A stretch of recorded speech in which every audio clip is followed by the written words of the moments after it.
Bom dia a todos. É uma alegria poder, nesta quarta-feira, estarmos mais uma vez juntos, como já é de costume. Meu nome é Valdir, eu sou um seguidor de Jesus, congrego na igreja dele, na cidade de Guarulhos, no bairro dos Pimentas. E hoje, mais uma vez, eu venho trazer uma porção da palavra de Deus que tanto tem enchido nosso coração de alegria, de esperança. Estamos sendo instruídos pela boa palavra do Senhor. Eu peço a você que abra a sua Bíblia em Lucas, capítulo 15. Lucas, capítulo 15. Há algum tempo eu gravei um vídeo, que você pode encontrar inclusive no portal, Gentileza para ser pescador de gente. Foi o vídeo que eu gravei já há algum tempo. E eu falo isso porque, de fato, o discípulo de Jesus, o seguidor do Mestre, tem uma missão principal. No meio de tantos afazeres, nós temos a maior missão, a missão mais sublime, que é buscar e salvar o perdido. O perdido é aquele que sem saber, às vezes ainda ignora isso, ele não é participante da graça de Deus na pessoa de Jesus, na morte, sepultamento, ressurreição dele, e é essa graça que vai levar a cada um de nós para o céu.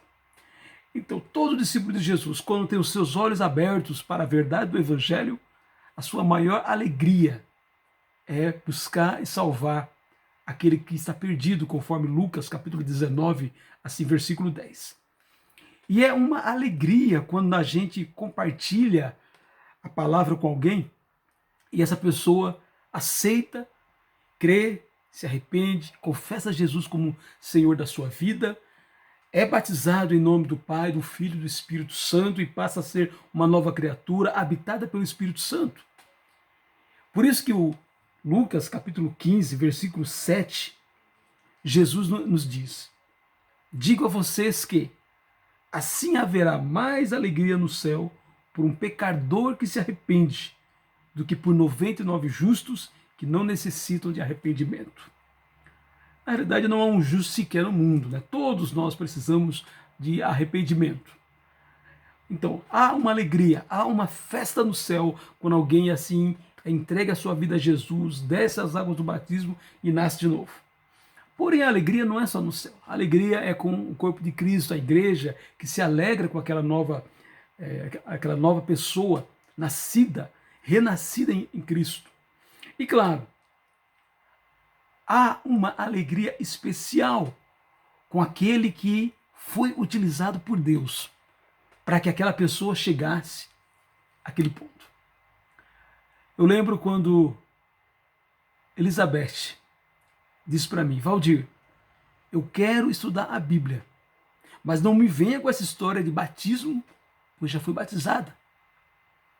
Foi assim que Elizabeth chegou em mim junto com a sua filha e falou: eu quero estudar um pouquinho a Bíblia. Interessante que as pessoas que demonstram interesse na palavra muitas vezes falam isso: eu quero estudar um pouquinho só a Bíblia, conhecer um pouco. Eu respondi: claro, vamos estudar a Bíblia, porém é você quem decide o que fará depois do estudo, porque ninguém tem autoridade sobre qualquer pessoa. Seguir assim a palavra, seguir o Evangelho é algo voluntário.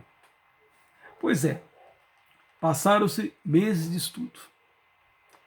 Elizabeth foi se interessando mais e mais pela palavra de Deus, né? Nós estudávamos toda semana, eu junto com uma irmã em Cristo, e após uma reunião de quarta-feira, ela me procurou dizendo: Valdir, quero ser batizada. Que alegria! Creio que não existe alegria maior nesse mundo para um discípulo de Jesus do que ver uma pessoa não forçada, não assim, mas por si própria. Ela vai assim olhando essa boa palavra, vai estudando a palavra de Deus e o Espírito Santo vai convencendo, vai trabalhando na vida daquela pessoa até uma hora em que ela decide assim ser batizada e nascer de novo. E aquela decisão que ela vai tomar não é uma decisão que vai ter efeitos somente por alguns anos ou alguns momentos. Aquela decisão terá efeitos eternos, porque daquela decisão depende o destino de cada pessoa. ou vai passar a eternidade inteira junto com Deus, na volta de Jesus, ou infelizmente para aqueles que não aceitam, passarão a eternidade inteira afastada assim do Mestre. Eu tenho várias histórias que me emocionam, nas quais eu, junto com alguns irmãos, fui utilizado como instrumento para levar a palavra de Deus para essas pessoas. Ou pelo menos, além de levar, às vezes, talvez corrigir certos ensinamentos que essas pessoas tinham aprendido nas suas experiências religiosas. Eu lembro do Vitor, da Bruna, da Jennifer, Dona Alice, do Itamar, da Elizabeth, que é uma outra Elizabeth, a esposa do Itamar, do Felipe. Todos esses ouviram a palavra de Deus. Alguns deles demoraram um pouco mais, outros foram mais rápidos. Eu lembro de um deles que me disse, depois de ler a palavra, depois de alguns meses estudando, ele disse: Valdir, eu estou perdido. Eu falei: mas como é que você sabe? Porque eu vi. Então, e aí? Ah, eu quero ser batizado. Eu quero seguir Jesus. É uma maravilha. É uma alegria. Não existe alegria maior para assim alguém que tem um compromisso assim com o Senhor. Há de fato uma festa no céu quando as pessoas se arrependem, e essas pessoas que eu citei, todas elas se arrependeram e continuam caminhando na vida cristã, claro, com aquelas dificuldades que todos nós temos, com aquela luta que é seguir Jesus, mas graças a Deus continuam assim, seguindo a boa palavra, seguindo o Evangelho. Há uma festa quando a pessoa arrepende-se e diz e reconhece que precisa de um Salvador, nasce de novo. E a Bíblia diz que ao nascer de novo, essa pessoa tem seu nome escrito no livro da vida. Uma vez Jesus disse para os apóstolos: fiquem felizes, porque seu nome está escrito no livro da vida. E Apocalipse, no finalzinho, capítulo 19 e 20, diz que no julgamento final, quem não tiver o nome escrito no livro da vida vai ser jogado num lugar chamado, numa situação chamada Lago de Fogo. E por isso a alegria que todo seguidor de Jesus tem quando, através dele, ele é utilizado para mostrar na palavra de Deus o caminho da salvação, de que os céus estão abertos, esperando todos. Infelizmente, nem todos ainda entraram, nem todos ainda perceberam a sua situação. Por outro lado, há também tristeza na vida de um evangelizador. O tema de hoje é alegrias e tristezas de um evangelizador. Eu já falei da alegria. Em Gálatas, capítulo 4, versículo 19, o apóstolo Paulo diz: meus filhos, por quem de novo estou sofrendo as dores do parto, até que Cristo seja formado em vocês. A tristeza de um evangelizador é quando a pessoa, depois que ouviu a boa palavra, como eu já ouvi algumas vezes, ela diz: Valdir, eu entendi. Eu concordo, está na palavra. Ah, não, mas isso não é para mim. Eu sou muito jovem, ou eu sou muito velho já, eu não tenho tempo, eu vou ter que mudar algumas coisas da minha vida. Eu não quero.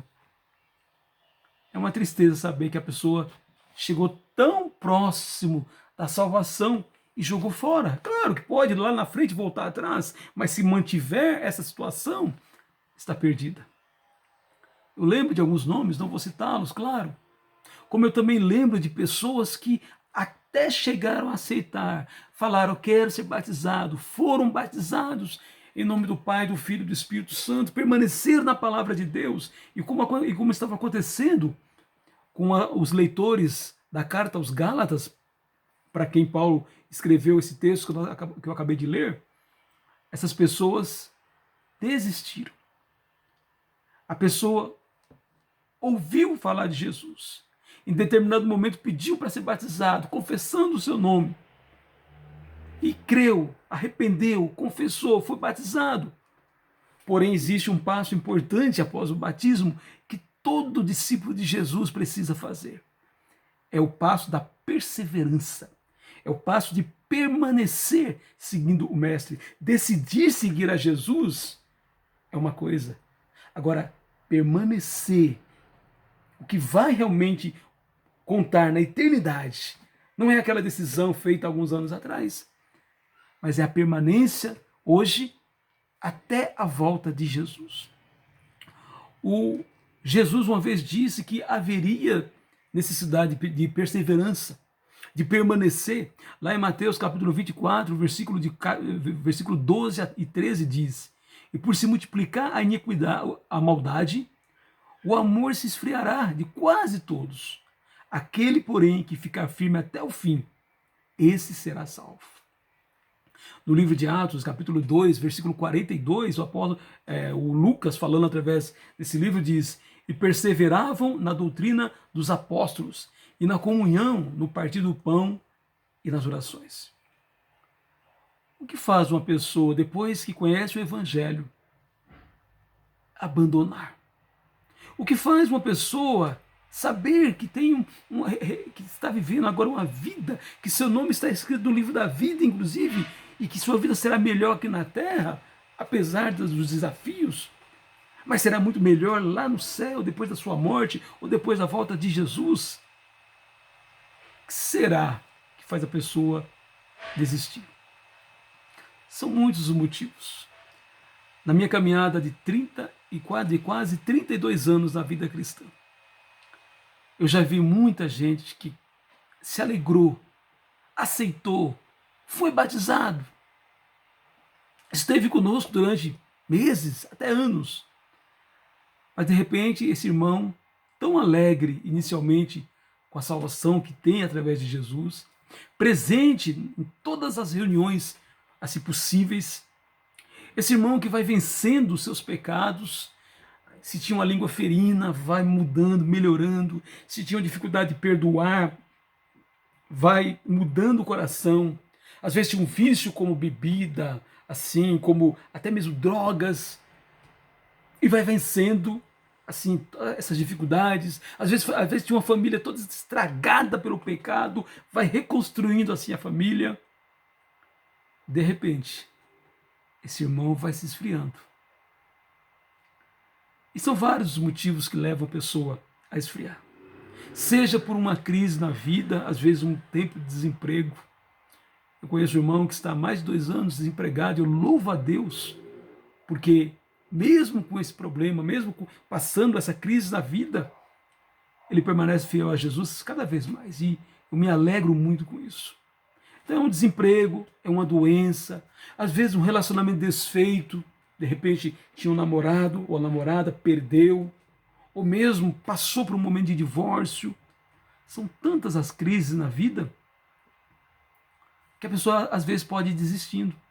Às vezes é por desobediência à palavra de Deus. A pessoa até então tão firme assim, procurava viver longe do mal, quando olhava a palavra de Deus e via que aquilo era pecado na sua vida, ia se arrependendo, de repente começa a aceitar, viver, fazer o que fazia antes.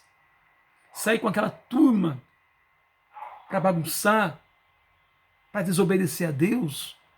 Aquele vício, aqueles problemas que estavam conseguindo ser vencidos, de repente voltam. Às vezes é uma desobediência pontual à palavra de Deus. A pessoa sabe que não deveria, por exemplo, um jovem ter um relacionamento de namoro, por exemplo, com alguém que não tem Jesus como Senhor, e arrisca. E a pessoa às vezes pode, através daquilo lá, ser influenciado e vai deixando o Evangelho. Ou mesmo uma amizade nova com alguém que não quer saber de Jesus e vai levando a pessoa para um outro lado. Pois é, a presença nos cultos e reuniões diminui. O irmão já não quer mais contato com a irmandade. Ele torna-se arisco. Assim, às vezes responde às indagações sobre sua ausência, às perguntas sobre sua ausência com violência. Já não aceita a visita dos irmãos ou um contato.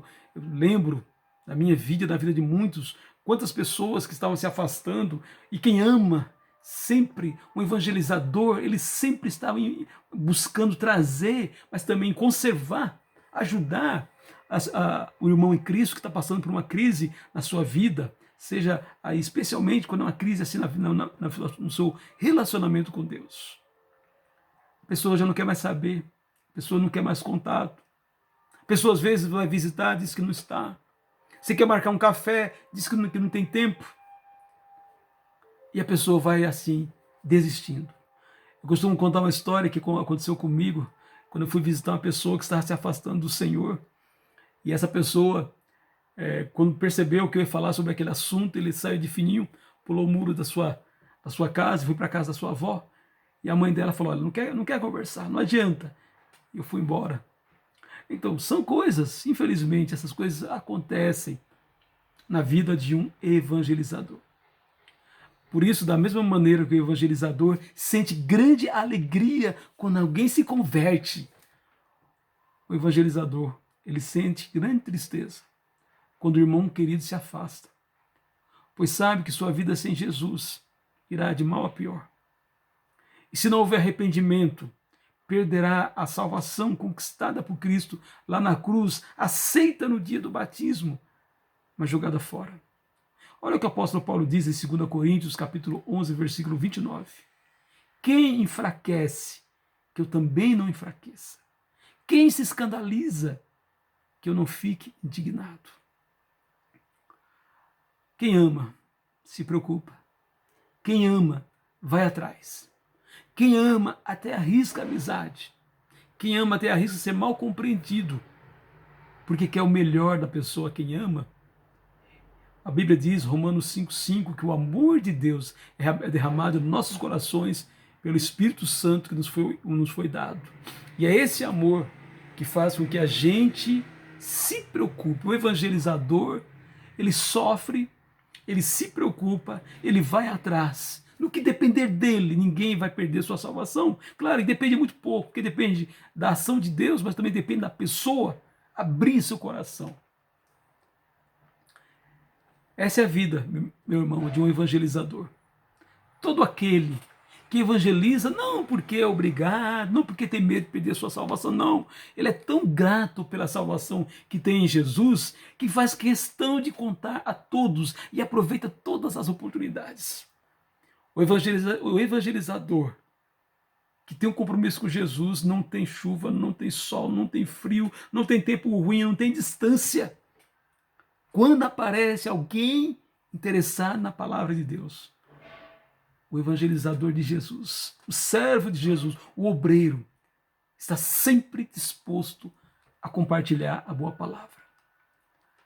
O evangelizador também é uma pessoa que tem uma vida muito abençoada, cuidada por Deus, protegida por Deus, porque vive nos santos caminhos dele e por isso também está se desviando do mal. É tanta alegria quando vemos as almas sendo salvas, porém tanta tristeza quando as almas não aceitam a salvação, ou mesmo depois de aceitarem, elas desistem. Mas eu quero terminar essa mensagem com uma palavra de esperança para mim e para você, que é um evangelizador, que é um discípulo fiel, que faz questão de proclamar, compartilhar a salvação vinda através de Jesus. 1 Coríntios 15, 58 diz, portanto, meus amados irmãos, sejam firmes, inabaláveis e sempre abundantes na obra do Senhor, sabendo que no Senhor o trabalho de vocês não é vão. Sim, pregando o evangelho, o evangelizador primeiro manterá a si mesmo salvo, pois ele está calçando os pés com a preparação do evangelho da paz, que é uma das armas que nos livra do mal, conforme Efésios capítulo 6, versículo 15. E ao pregar aos outros, ele mesmo, essa boa palavra, quando é levada para os outros, ela volta para o evangelizador, e por isso essa boa palavra volta e vai transformando ele de glória em glória, dia a dia, conforme diz 2 Coríntios capítulo 3, versículo 18. E mais, o evangelizador, ele vai sendo cada vez mais parecido com Jesus, porque ele vai esmurrando o seu corpo, esmurrando as suas vontades, reduzindo suas vontades, não a sua própria escravidão, mas a escravidão ao senhorio de Jesus, 1 Coríntios, capítulo 9, versículo 27. Especialmente, no último dia, o evangelizador, o discípulo fiel de Jesus, o proclamador do evangelho, poderá como Paulo dizer: combati o bom combate, completei a carreira, guardei a fé. Desde agora me está guardada a coroa da justiça, que o Senhor, reto juiz, me dará naquele dia. E não somente a mim, mas também a todos os que amam a sua vinda. E quem ama a vinda de Jesus, meu irmão, minha irmã, está primeiro se guardando do mal. Mas não é só isso. Ele faz questão de proclamar, de pregar, de falar da palavra de Deus a todo aquele que se interessa. Alegrias e tristezas de um evangelizador. É o nosso tema de hoje. Que esse tema te motive a permanecer fiel a Jesus. Mais do que isso, te motive a entender que a sua missão como discípulo de Jesus não é ganhar dinheiro, não é assim construir coisas nesse mundo, essas coisas a gente tem para o nosso dia a dia, mas a maior missão de um evangelizador é buscar e salvar aquele que, sem saber, está perdido. Você quer ouvir essa palavra hoje, assim, ler por escrito? Vai lá, no portal igrejadecristo.net, e lá você encontrará essa mensagem escrita, você poderá se imprimir e compartilhar com quem quiser. Que nesta quarta-feira seja um dia de muito louvor a Deus através da nossa vida. E que a gente, meu irmão, possa entender que no tempo que nos resta, a nossa maior missão nesse mundo é proclamar a boa notícia, o Evangelho de Jesus. Que Deus te abençoe, nos abençoe nesta quarta-feira.